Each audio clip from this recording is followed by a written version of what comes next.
कालूस आजम ने करीहा अंदाज में मुस्कुराते हुए कहा, हसीन और नोखेज मलका, मुमकिन है इन बातों को ना समझ रही हो, लेकिन मैं बूढ़े हैगे की बातों का मफहूम समझ रहा था और गौर कर रहा था कि मलका की हैसियत तो कुछ भी नहीं होती, वो तो सिर्फ एक दिखावे की चीज है, या यूं समझा जाए कि वो तो सिर्फ हैगे की दाश्ता होती है। यह हसीन लड़की अभी नोखेज है, इसीलिए हैगे की हवस से बची हुई है, वरना यह हैगे की भीड़ चढ़ गई होती। लेकिन कहाँ यह करिहाल मंजर बूढ़ा और कहाँ ये दुनिया का मुंतखिब हुस्न, इसे बूढ़े के दस्ते बर्द से बचाना होगा।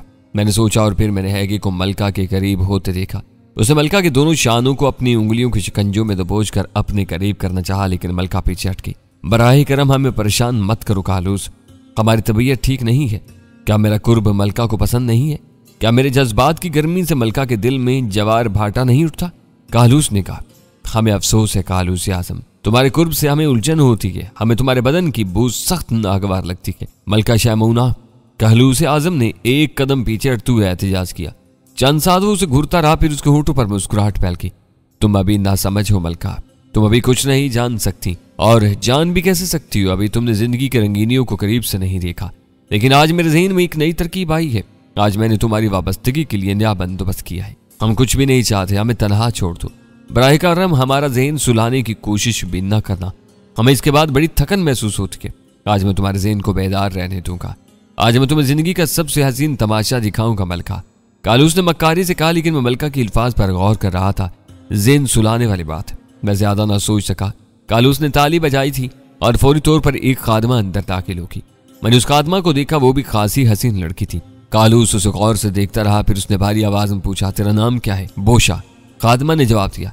तेरी साथी कौन है? फाजी, इसे बुला, कालूस ने कहा और खादमा जल्दी से बाहर चलेगी। फिर वो दूसरी लड़की के साथ अंदर दाखिल हो गई। दूसरी लड़की भी जवान थी, लेकिन बोशा की तरह हसीन नहीं थी।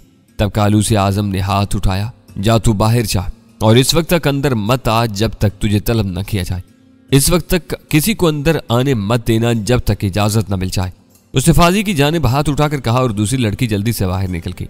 तो मेरे नजदीक आ जा बोशा और करीब आ जा, कालूस आजम ने कहा और बोशा झिझकती हुई उसके करीब पहुंच गई। बोशा, तेरे दिल में मेरा क्या मकाम है? जवाब दे। मुकद्दस कालूस आजम अजीम है, बोशा ने जवाब दिया। क्या मेरा कुर्ब तेरे लिए बायस नफरत और कराहियत है? कालूस आजम का कुर्ब बायस इज्जत और इनबसात है, बोशा ने कहा। तब इन जज्बात का सबूत है जो तेरे दिल में मेरे लिए है, कालूस ने कहा और बोशा ने मलका के वजूद को भुला दिया। खासी तजर्बेकार लड़की थी, जानती थी कि हैगे के सामने मलका की कोई हैसियत नहीं है। हैगे के हुक्म से ही निराप मौत है और इसकी कुर्बत हासिल करने से इज्जत है। चुनांचे उसने हैगे के एक हुक्म की तामील की और मुझे इस काबिल नफरत इंसान पर शदीद गुस्सा आने लगा, जो सिफला हरकतों से मलका के जज्बात उभारने में कोशा था। बोशा उसकी पूरी मदद कर रही थी, लेकिन मलका मुझसे मुत्तफिक मालूम होती थी, यहां तक कि उसने उससे शर्मनाक मंजर से बेजार होकर रुख बदल लिया। बोशा सरशार थी। मुकद्दस कालूस आजम का कुर्ब उसके तसव्वुर में भी नहीं था, लेकिन कालूस आजम के चेहरे पर उलझन नजर आ रही थी। थोड़ी देर के बाद उसने बोशा को खुद से जुदा कर दिया। बस अब तू जा, वो अपना मुख्तसर लिबास दुरुस्त करते हुए बोला और बोशा बाहर निकल गई। शमूना, कालूस ने आवाज दी और शमूना ने रुख बदल दिया। तो इस मंजर से मुतासिर नहीं हुई, उसने कहा, लेकिन शमूना ने जवाब न दिया। उसके होंठ नफरत से सिकुड़े हुए थे। मेरी आंखों में देखो, उसने सख्त लहजे में कहा और शमूना की निगाहें उसकी निगाहों से टकराई। तब मैंने उसके बदन में एक थरथराहट सी देखी और मुझे यकीन कामिल हो गया। कालूस उस पर तनवीमी नींद तारी कर रहा था, उसके ज़हन पर काबिज हो रहा था और अब वो पलकें झपकाए बगैर उसे देख रही थी। खड़ी हो जा, कालूस ने कहा और वो खड़ी होगी। मेरे नजदीक आ जा, कालूस ने कहा और वो कालूस के नजदीक आ गई। मेरी गर्दन में बाहें डाल, वो बोला और नोखेज मलका ने ऐसा ही किया। बस अब आराम कर, कालूस ने कहा और मलका पलट गई। कालूस भी किसी कदर दिल बर्दाश्ता सा बाहर निकल गया और अब गार में शमूना के अलावा और कोई नहीं था। मेरे ख्यालात में नुमाया तब्दीली पैदा हो गई थी। गोया शमूना हैगी की महकूम है, इसका हर अमल कालूस का रहीन मिन्नत है और कालूस मेरा दुश्मन था। मुमकिन है मेरे और कतीला के कत्ल की कोशिश मलका ने खुद ना की हो, इसमें भी कालूस की करम फरमाई हो। अगर ऐसी बात है तो ये औरत बेकसूर है और अगर ये बेकसूर है तो चाहे जाने के काबिल है।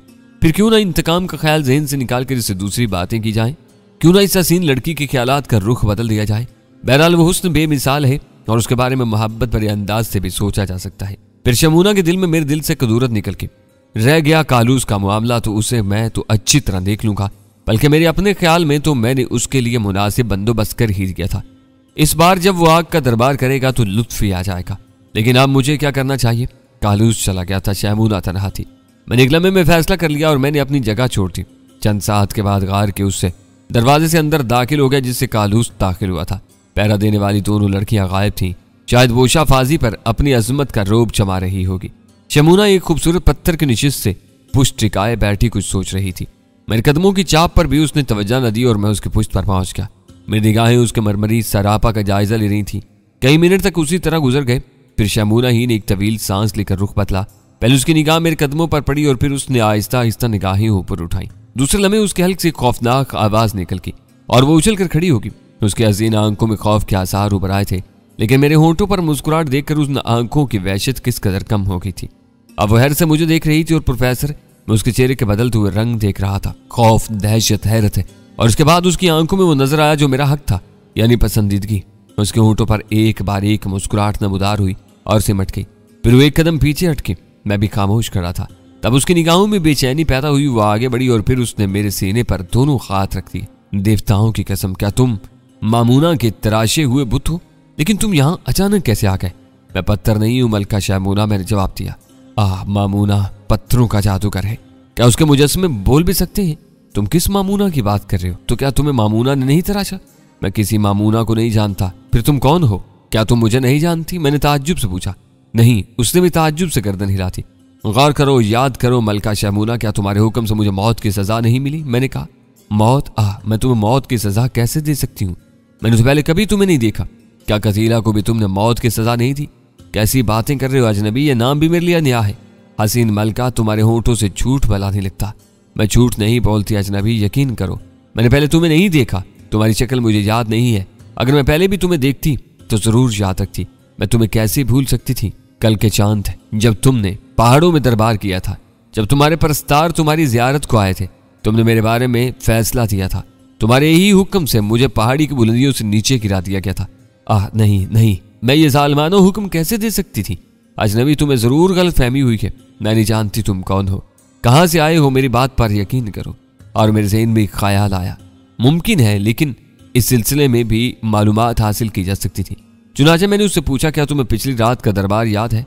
मुझे कुछ याद नहीं। मैं इस वक्त कालूस के शहर में गिरफ्तार होती हूँ। कालूस का जादू मुझे अपनी गिरफ्त में लिए होता है। मैं नहीं जानती मैंने क्या कहा है, मैंने क्या किया है। इस वक्त मेरे मुंह में कालूस की जुबान होती है। मेरी अपनी मर्जी, मेरी अपनी कोई राय नहीं होती। मुझे इससे सख्त नफरत है अजनबी। मैं उसके अहकामात पर अमल नहीं करना चाहती, लेकिन वो जादूगर है। मैं उसके जादू के सामने बेबस हूँ। वो बातें कर रही थी और मैं उसकी शक्ल देख रहा था। तो ये है मलका शमूना, कालूस के जुल्म का शिकार। उसकी अपनी कोई हैसियत नहीं है। कालूस की बातें मैं सुन चुका था। वो शमूना के जवान होने का इंतजार कर रहा था। वो उसके हुस्न के समंदर से सैराब होने के ख्वाब देख रहा था। लेकिन खैर, इसके दिन पूरे हो चुके हैं। मैंने उसके लिए मुनासिब बंदोबस्त कर दिया है। शमूना गमसदा अंदाज में सर झुकाए बैठी थी, लेकिन फिर अचानक वो चौंक पड़ी। तुम कौन हो अजनबी, और यहाँ कहाँ से आ गए? क्या तुमने मेरा तज़किरा भी नहीं सुना शमूना? क्या तुम्हें उस शख्स के बारे में भी मालूम नहीं है जो पहाड़ों के उस पार से आया है, जो नैमून के कत्ल का इरादा रखता है? मैंने कहा और वो उछल पड़ी। हाँ, मैंने सुना है। मैंने कालूस की जुबान ही सुना है। तो क्या तुम वही हो? हाँ, मैं वही हूँ शमूना। क्या तुम आग में नहीं चलते? क्या तुम बेहद ताकतवर हो? कालूस के अल्फाज दुरुस्त हैं, मगर तुम यहाँ किस तरह पहुंच गए? तुम्हारे हुक्म से मुझे पहाड़ों से गारों में फेंक दिया गया, जहाँ नुकीली चट्टाने हैं और जहाँ बिच्छू रहते हैं। फिर तुम कैसे जिंदा बचे? कालूस मेरी जिंदगी नहीं ले सकता। हाँ, मैं उसे जरूर खत्म कर सकता हूँ। तो क्या दर हकीकत तुम आसमान से उतरे हुए देवता हो?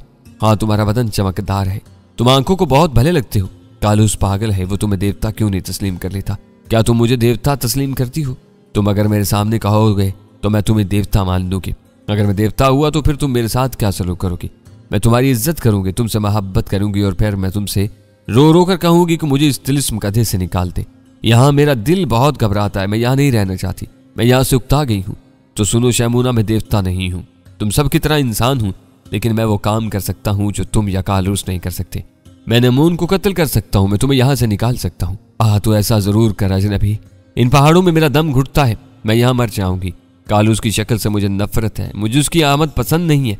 वो मेरे सीने से आ लगी, उसने अपने हसीन हाथों से मेरा हाथ थाम लिया और प्रोफेसर में उसके कुर्ब से सरशार हो गया। ये भी मोहब्बत का अंदाज था, यह अपनायत की अदा थी। और इसके बाद मैं हसीन मलका के लिए दिल में कदूरत कैसे रख सकता था और मैं उसकी दरख्वास्त को कैसे ठुकरा सकता था? चुनाचे मैंने अपने दोनों हाथ उसकी कमर में डाल दिए। मैं तुझे यहाँ से जरूर निकाल ले जाऊंगा शमूना, तू बेफिक्र रहे, मैं बहुत जल्द तुझे यहाँ से निकाल ले जाऊंगा। क्या तू अपनी मर्जी से इन पहाड़ों से बाहर नहीं निकल सकती? क्या अब कोई रास्ता नहीं है कि हम इन पहाड़ों से निकल जाएं। रास्ता मौजूद है लेकिन मैं तनहा निकलने की हिम्मत नहीं कर सकती थी। अब तेरा साथ है, अब मैं तुझे रास्ता बता दूं। चलो, मैंने कहा और मलका मुझे लिए हुए कार के एक अंदरूनी हिस्से की तरफ चल पड़ी। एक तवील सुरंग तय करके हम एक बुलंद जगह पर पहुंच गए जहां से ऊपर की जानिब सीढ़ियां जाती थी और इन सीढ़ियों पर चढ़कर हम एक पहाड़ की चोटी पर पहुंच गए जिसके दूसरी तरफ सारहाना फैला हुआ था। मैंने सारहाना की मुखालिफ समत देखी, यहां से दूसरी जानिब जाने का रास्ता था और मैंने सुकून से गर्दन हिलाई। ठीक है मलका शहबूना, चंद रोज इंतजार कर, किसी भी वक्त इंतजामात करके मैं तुझे यहां से निकाल ले चलूंगा। चंद रोज क्यों, अभी क्यों नहीं? मलका ने जिद करने वाले अंदाज में कहा। कुछ इंतजामात करने होंगे लेकिन तू फिक्र ना कर, मैं जो कुछ कह रहा हूं वही करूंगा। मैं तुझे यहां से जरूर निकाल ले जाऊंगा, लेकिन कब? बहुत जल्द है। इंतजार बहुत सख्त होगा अजनबी, मैं पहाड़ों की घुटन से निजात चाहती हूँ। मैं आम इंसानों की मानद खुली फिजा में सांस लेना चाहती हूँ। बहुत जल्द ऐसा होगा शहमूना, मैं खुद इसका ख्वाहिशमंद हूँ। गर्ज ये कि प्रोफेसर बमुश्किल तमाम में उसे वापस भेजने पर राजी कर सका और फिर मैं पहाड़ से उतरने लगा। मेरा रुख रोहा के मकान की जानिब था। तवील रास्ते तय करके मैं रोहा के मकान में दाखिल हो गया। रोहा एक कमरे में सो रहा था। मैंने उसे जगाया और चौंक कर उठ गया। उसने मेरी शक्ल देखी और हैरत से उछल पड़ा। मेरे दोस्त, क्या तू जिंदा है? वो मोहब्बत से मुझसे लिपट गया। मेरी मौत का आलूस जैसे लोगों के हाथों में नहीं आ सकती। मगर ये कैसे मुमकिन है? मैंने तुझे खुद योका की गहराइयों में गिरते देखा था। वो गहराइयां मेरे लिए कोई हैसियत नहीं रखती। देवताओं की कसम, तो दुनिया का सबसे ज्यादा हैरत अंगेज इंसान है। इन गहराइयों में नन्हे अफरीत रहते हैं जो देखते ही देखते जिंदा इंसानों को पानी बना देते हैं। रोहा ने कहा। इनमें से बेशतर मेरे हाथों मारे गए और बाकी जान बचाकर पोशीदा हो गए। ये नाकाबिले यकीन है, मगर तू भी तो नाकाबिले यकीन है और तू मेरे सामने है, इसलिए मुझे तेरी बातों पर यकीन है। मैं कालूस को झूठा तसव्वुर करने लगा हूं। यकीनन तू इसके अमाल की सजा है। मैं तुझसे गुफ्तगू करना चाहता हूं रोहा, मैंने कहा। तो मुझे सिर्फ अहकामात दे, मैं तेरे हर हुक्म की तामील में मुसर्रत महसूस करूंगा। क्या तू सान बारे छोड़ना पसंद करेगा रोहा? तू अगर कहे, रोहा ने कहा। तेरे अहले खानदान, मेरे सिर्फ एक औरत है, वो भी चाहती है जो मैं चाहता हूँ, वो भी मेरे साथ सान बारे छोड़ेगी। गोया तू तैयार है? हाँ, अगर तू कहे तो ठीक है रोहा, कल का चांद गुजर जाने दे। कल मैं कालूसी आजम को एक सजा दूंगा और इसके बाद हम खामोशी से यहाँ से निकल चलेंगे। सुन रोहा, कल रात को तू कई काम करेगा, इनकी तफसील सुन। पहला काम यह है कि हाफू को इस कैद खाने से निकाल कर किसी ऐसे मकाम पर पहुंचा दे जहां से हम सान बारे से फरार हो सके। मैं ऐसा ही करूंगा। इसके अलावा तुझे चंद घोड़ों का और खुराक का इंतजाम भी करना होगा। मैं कर लूंगा। कितने घोड़े दरकार होंगे? एक तेरे लिए, एक तेरी औरत के लिए, एक हाफू के लिए और 2 मेरे लिए। एक सामान के लिए कुल 6 घोड़े। 2 तेरे लिए? हाँ, मेरे साथ एक और हस्ती भी होगी। ठीक है, मैं इंतजाम कर लूंगा। तो इन चीजों को हाफू के हवाले कर देगा। तेरी औरत भी हाफू के पास होगी और तू भी मेरा इंतजार करेगा, लेकिन योका के माबद के पास, ताकि मैं तेरे साथ इस जगह पहुंच सकूं जहां हाफू और तेरी औरत होगी। मैं तेरी हदायत पर हर्फ बहर्फ अमल करूंगा। तो प्रोफेसर, मैंने यह काम मुकम्मल कर लिया, लेकिन यहां से रवानगी से कबल मैं कालूसी आजम का अंजाम देखना चाहता था। सो उस रात मैं कालूसी आजम के दरबार में पहुंच गया। कालूसी आजम के दरबार में दाखिल होते वक्त मैंने चेहरा छुपा लिया था और मेरा पूरा जिस्म भी ढका हुआ था, यानी किसी को मेरे ऊपर कोई शक नहीं हुआ था। तो कालूस इसी अंदाज में नमूदार हुआ जैसे पहले उसका ज़हूर होता था और हैगे उसके सामने झुक गए। लेकिन इसी वक्त मैंने अपने चेहरे से चादर उतार दी। बेवकूफ पुजारी हो, किस अहमद की बातों में आते हो? कालूस झूठा है, इसकी सारी कुव्वतें मेरी मुट्ठी में है। देखो, इसने मुझे सजा दी थी, लेकिन मैं जिंदा हूँ। ये बदअहद है और मैं इसे बदअहदी की सजा देने आया हूँ। कालूस और उसके साथियों की हालत काबिले दीद थी। वो पागलों की तरह मुंह फाड़े खड़े थे। इन पर सख्ता तारी था। क्या तू सजा के लिए तैयार है कालूस? क्या तूने धोखे से मुझे और कतीला को कत्ल करने की साजिश नहीं की थी? तू बच, जिंदा कैसे गया? कालूस के हल्क से भराई हुई आवाज निकली। हाँ, तेरे सामने हूँ और अब तुझसे पूछना चाहता हूँ कि तेरे लिए क्या सजा मुनासिब है। क्या मैं इसी आग को हुक्म दूं कि तुझे जलाकर राख कर दे? मैंने कहा। कालूस का चेहरा गुस्से से सुर्ख हो गया। वो दांत पीसने लगा और फिर उसने खौफनाक आवाज में कहा, तू मेरे लिए नाकाबिले बर्दाश्त बन गया अजनबी। तू मेरी समझ में नहीं आता। मैं तेरे लिए क्या करूं? लेकिन मेरी समझ में आ गया है तुझे क्या सजा दूं। चुनाचे मैं इस आग को हुक्म देता हूं कि वो तेरा तिलिस्म तोड़ डाले। आग मेरी ताबे है, कालूस पुनकारा। नहीं कालूस, आग मेरी ताबे है, आज तेरे हुक्म की तामील नहीं करेगी। इसमें दाखिल हो। और कालूस जोश में आकर आग में दाखिल हो गया। उसके वहमो गुमान में भी नहीं था कि क्या हो गया है। और फिर सुनने वालों ने कालूस की ऐसी चीखें सुनी कि इनके दिल दहल गए। कालूस के बदन ने आग पकड़ ली थी और वह किसी मुतहर्रिक मशल की मानिद सारे चबूतरे पर दौड़ता फिर रहा था। हैगो में अफरा तफरी फैल की। मेरा काम खत्म हो गया था। चुनाचे में खामोशी से बाहर निकल आया और अब मेरा रुख योका के माबद की जानिब था। मैं इस पहाड़ी से अंदर दाखिल हो गया जहां से शैमूना ने मुझे बाहर निकाला था और फिर तवील फासला तेज रफ्तारी से तय करके मैं मलका शैमूना की खास ख्वाबगाह में दाखिल हो गया। शमूना खूबसूरत लिबास में मलबूस एक आरामदेह जगह पर लेटी हुई थी। मुझे देखकर उछल पड़ी। उसके चेहरे पर खुशी के आसार नजर आए थे। ओह, तुम आ गए अजनबी। तो गया तुम सिर्फ ख्वाब नहीं हो। ख्वाब? हाँ, मैं सोच रही थी कि शायद तुम भी एक तिलिस्म थे। मैं हकीकत हूँ शमूना, एक ठोस हकीकत। मैं बहुत उदास थी। मेरे दिल को एक और जख्म लग गया था। मैं सोच रही थी कि अगर तुम ना आए तो अब मेरी जिंदगी और कठिन हो जाएगी। अब मैं हर वक्त तुम्हें याद करूंगी और मेरी आंखों से आंसू बहा करेंगे। क्यों मलका शमूना? बस मैं नहीं जानती, तुम्हारे तस्वुर के साथ मेरे दिल में एक अजीब सी दुखन होने लगती है। मासूम लड़की तो बेहद अल्लड़ है। अजनबी, तुमने मुझसे एक वादा किया था। क्या? मुझे ले चलोगे? हाँ, किया था। कब ले चलोगे अजनबी? अब तो तुम मेरे पास रहो या फिर मुझे यहाँ से ले चलो। अब मैं सिर्फ तुम्हें याद करती हूँ, दूसरे काम भूल गई हूँ। जब तुम कहोगी शमूना ले चलूंगा, आज ही, अभी। अब मैं यहाँ रहना नहीं चाहती। तब उठो चलो, मैंने मुस्कुराते हुए कहा और उसका चेहरा खुशी से खिल उठा। क्या तुम ठीक कह रहे हो? क्या यह मुमकिन है कि मुझे इन पत्थरों से निजात मिल जाए? वो हैरत से बोली। मैं तुम्हारे सामने मौजूद हूँ और तुम्हें ले चलने के लिए तैयार हूँ। तुम दूसरों की मानत का आलूद से खौफजदा तो नहीं हो? क्या तुम उसके तिलिस्म का मुकाबला कर सकोगे? उसने कहा और मुझे हंसी आ गई। कालूस खुद मुझसे खौफजदा था और बिलाखिर वही हुआ जिसका उसे खतरा होगा। बिलाखिर वो मेरे हाथों अंजाम को पहुंचा।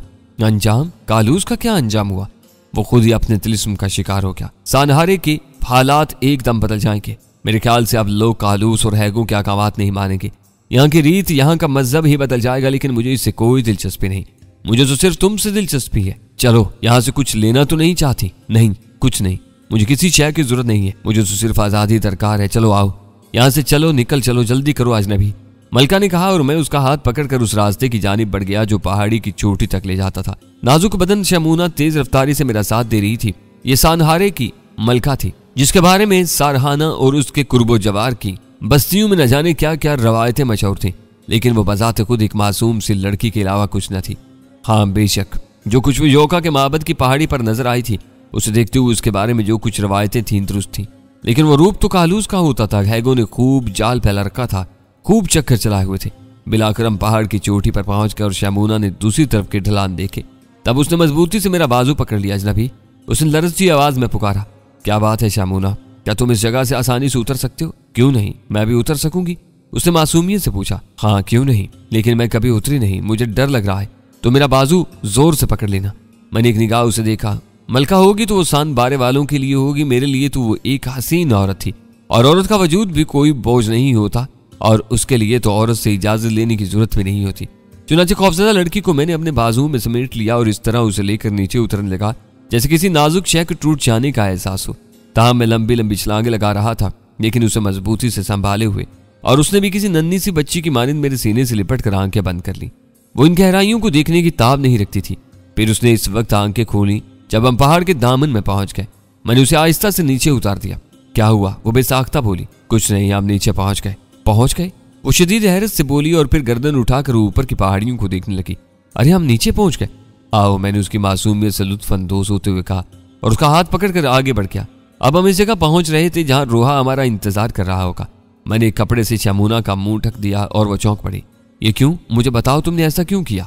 कुछ देर के लिए जिन लोगों के पास हम जा रहे हैं इनमें तुम्हें थोड़ी देर के लिए पोशीदा रहना पड़ेगा। ओह, तो कुछ और लोग भी हमारे साथ होंगे? हाँ, कौन लोग होंगे वो? उसने मेरे साथ आगे बढ़ते हुए कहा। तुम्हारी रियाया के चंद लोग। तो क्या वो हैगों के वफादार ना होंगे? नहीं, वो मेरे वफादार होंगे, लेकिन इसके बावजूद भी उन्हें तुम्हारे बारे में नहीं मालूम होना चाहिए, वरना हालात खराब भी हो सकते हैं। मुमकिन है वो कालूस को इतला करते। ठीक है, मैं इन्हें अपनी शक्ल नहीं दिखाऊंगी, मैं खामोश भी रहूंगी, शमूना ने कहा और उसके बाद वो दरहकीकत खामोश होगी। यहाँ तक कि हम उस जगह पहुंच गए जहाँ रोहा हमारा मुंतजिर था। काम हो गया रोहा? हाँ, लेकिन इसके साथ ही एक और खबर भी है। वो क्या? कालूस आजम आग में जल गया है, उसकी हालत बहुत खराब है। अभी ये मालूम नहीं हुआ कि उसका तिलिस्म कैसे टूटा, लेकिन हैगे पूरी बस्ती में तुम्हें तलाश करते फिर रहे। रोहा ने बताया। आओ रोहा, हमारे साथ दूसरे लोग भी हैं, पर नाम इनकी परवाह न करते। तो मेरा ख्याल दुरुस्त है अजीब इंसान। मेरे ज़हन में यह बात आई थी, तूने अपने कौल के मुताबिक कालूस को सजा दे दी है। रोहा ने लरजती आवाज में कहा और फिर बड़ी अकीदत भरे लहजे में बोला। बेशक तू इससे बड़ा जादूगर है, बेशक कालूस का तिलिस्म तेरे सामने कोई हैसियत नहीं रखता, मिलाकर तूने इसका तिलिस्म तोड़ दिया। मैंने शमूना की जानिब देखा, न जाने किस तरह उसने अपनी आवाज बंद कर रखी थी, वरना वो इस अजीबो गरीब खबर के बारे में मालूम करने के लिए बेताब नजर आती थी। बहरहाल वो खामोश रही और हम सफर करते रहे। बहुत तवील सफर था। शमूना नाजुक अंदाम थी। मुझे एहसास था कि वो तेज रफ्तारी से सफर नहीं कर सकती। चुनाचे एक बार मैंने फिर उसे उठाकर कंधे पर बिठा लिया और फिर रोहा से बोला, और रोहा हम दौड़ लगाते हैं। रोहा मुस्कुराने लगा। बहरहाल उसने मेरे हुक्म की तामील की और हम दोनों दौड़ लगाने लगे। शमूना बुरी तरह कसमसा रही थी। जाहिर रोहा की मौजूदगी में वो अपनी सुबकी महसूस कर रही थी। रोहा भी काफी तेज दौड़ रहा था, लेकिन चंद साथ में मैं उससे बहुत आगे निकल आया। तब शमूना आहिस्ता से बोली, अजनबी मुझे उतार तो आ रहा है। बैठी रहो शमूना, हमें तवील सफर करना है, तुम थक जाओगी। मैंने कहा और शमूना खामोश होगी। मैं रुक कर रोहा का इंतजार करने लगा और रोहा हाँफता हुआ मेरे करीब पहुंच गया। मैं किसी तौर तेरा मुकाबला नहीं कर सकता मेरे दोस्त, उसने शर्मिंदगी से कहा। परवाह न करो रोहा, हमारा रास्ता तो सीधा है। मैंने पूछा। हाँ, लेकिन हमारे सामने वाली पहाड़ी अबूर करनी है। कर लेंगे, मैंने जवाब दिया और फिर दौड़ने लगा। जिस वक्त मैं पहाड़ी की चोटी पर पहुंचा तो रोहा पहाड़ी के दामन से भी काफी दूर था, लेकिन चोटी के नजदीक ही मुझे घोड़े के खिरखराने की आवाजें सुनाई दी। मैंने तारीकी में घोड़े तलाश किए और मुझे इस वक्त कोई दिक्कत न हुई। यकीनन वहां हाफू घोड़ों और शायद रोहा की बीवी के साथ मौजूद था। मैं उसकी तरफ चल पड़ा और रात की तारीकी के बावजूद हाफू ने मुझे पहचान लिया। आशौले, वो दीवाना बार चीखता हुआ मेरी तरफ दौड़ा और फिर मुझसे लिपट गया।